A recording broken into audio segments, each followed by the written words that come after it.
శ్రీమాత్రే నమః. గురవే సర్వలోకానాం విసజే భవరోగిణాం నిధయే సర్వవిద్యానాం దక్షిణామూర్తయే నమః.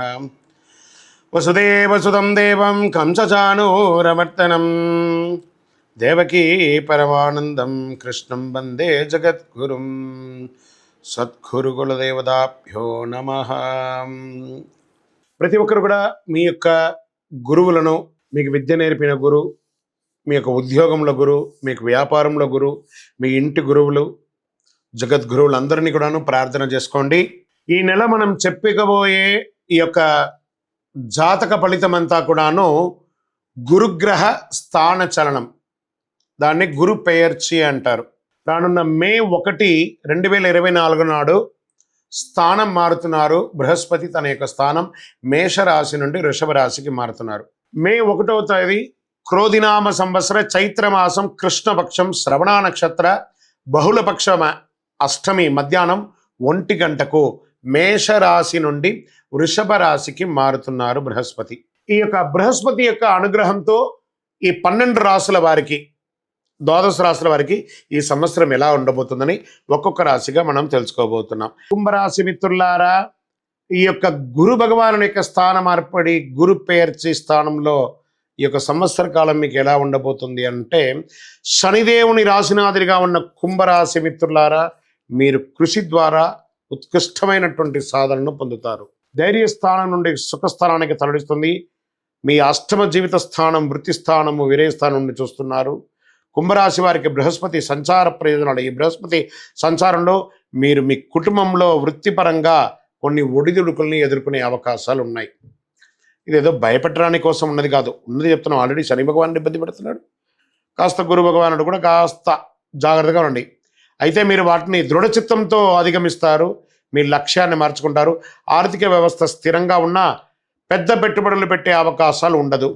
అలాగే భాగస్వామ్యం అంత కలిసి రాదు. పార్ట్నర్షిప్, ఏదైనా ప్రధానమైన నిర్ణయాన్ని తీసుకునేటప్పుడు 1-2 సార్లు ఆలోచించి తీసుకోండి. ప్రజా వ్యవహారంలో నిమగ్నమైన వాళ్ళు, రాజకీయంగా ఉన్నవాళ్ళు, ప్రజాక్షేత్రం ఉన్నవాళ్ళు చాలా జాగ్రత్తగా ఉండాలి. అనుభవజ్ఞుల యొక్క సలహాలు తీసుకోండి. అవసరమైనటువంటి పనులలో పెట్టుబడి పెట్టండి. అనవసరమైనటువంటి విషయాల్లో ఎంటర్ కూడా కాకండి. మానసిక బలాన్ని పెంచడానికి మీరు కాస్త ఆధ్యాత్మిక చింతనలో కూడా పడతారు. ఉద్రిక్తం, అప్పుడప్పుడు ఉద్రిక్త వస్తూ ఉంటుంది, దాన్ని కంట్రోల్ చేసుకోవాలి. కొత్త వాహనం కొనాలనుకునే వారికి యోగం చెప్పచ్చు. ఇష్టదైవాన్ని ప్రార్థన చేయండి, కులదేవత ప్రార్థన చేయండి. కుటుంబంలో మరియు బయట ఈ యొక్క గ్రహాల యొక్క ప్రభావంతో కాస్త ప్రతికూలత వచ్చే అవకాశాలు ఉన్నాయి. ఇంటికి అనవసరం లేని విలువైన వస్తువులు కూడా కొని ఎక్కడ పెట్టుకోవాలో తెలియకుండా ఉంటారు. ప్రభుత్వ అధికారులతో మీ యొక్క పనులు ఏమైనా చేసుకునేటప్పుడు చాలా జాగ్రత్తగా ఉండండి. పరస్పర అనుకూలమైనటువంటి మలుపు తిరుగుతుంది. మీకు మనసులో ఏదో ఊహకందని ఒక ఆందోళన ఎప్పుడు ఉంటుంది. దాన్ని పోగొట్టుకోవడానికి దైవ ప్రార్థన చేయండి. వ్యాపారంలో కొత్త పెట్టుబడులు పెట్టడానికి దూరంగా ఉండడానికి ప్రయత్నం చేయండి. విద్యార్థులు చాలా కష్టంగా చదవాలి. భార్యాభర్తల మధ్య సఖ్యత లోపం అవుతుంది. వ్యవసాయదారులకు మాత్రం కాస్త గిట్టుబాటుగా ఉందని చెప్పచ్చు. ఉద్యోగంలో ఉన్న వాళ్ళకి పై అధికారుల నుంచి, కింద సబార్డినేట్స్ దగ్గర నుంచి కూడా ప్రెషర్స్, అది ప్రభుత్వ ప్రైవేట్ రంగం వారికి కూడా ఇలాగే ఉంది. అన్నదమ్ముల మధ్య వాగ్వాదం విపరీతంగా పెరిగిపోయి విడిపోయే అవకాశాలు ఎక్కువ ఉన్నాయి. జాగ్రత్తగా ఉండండి. కోర్టు వ్యవహారాలు, కోర్టు కేసులు, ఆస్తిపాస్తులకు అది తగాదాలు వచ్చే అవకాశాలు ఎక్కువ కనబడుతున్నాయి. బయట ప్రదేశాలకి ప్రయాణం చేసేటప్పుడు మీ విలువైనటువంటి వస్తువులను జాగ్రత్తగా పెట్టుకోండి. ఇతరులతో మాట్లాడేటప్పుడు ఆచితూచి మాట్లాడండి. ఆర్థికంగా లావాదేవీలు జరిగేటప్పుడు ఏమాత్రం అహం లేకుండా జీవించడానికి ప్రయత్నం చేయండి. ప్రేమతో, మృదుభావంతో మాట్లాడండి. ఎవరిని వ్యంగ్యంగా కించపరిచినట్టు మాట్లాడకండి. మీ పరిసర ప్రాంతాల్లో ఉన్నటువంటి దేవాలయానికి వెళ్ళి, గణపతి దేవాలయానికి వెళ్ళి పరిహారం చేయండి. గరిక పెట్టండి. బృహస్పతికి శనగలు మాల వేయండి. మీ వయసు ఎంత ఉందో అన్ని దీపాలు వెలిగించండి.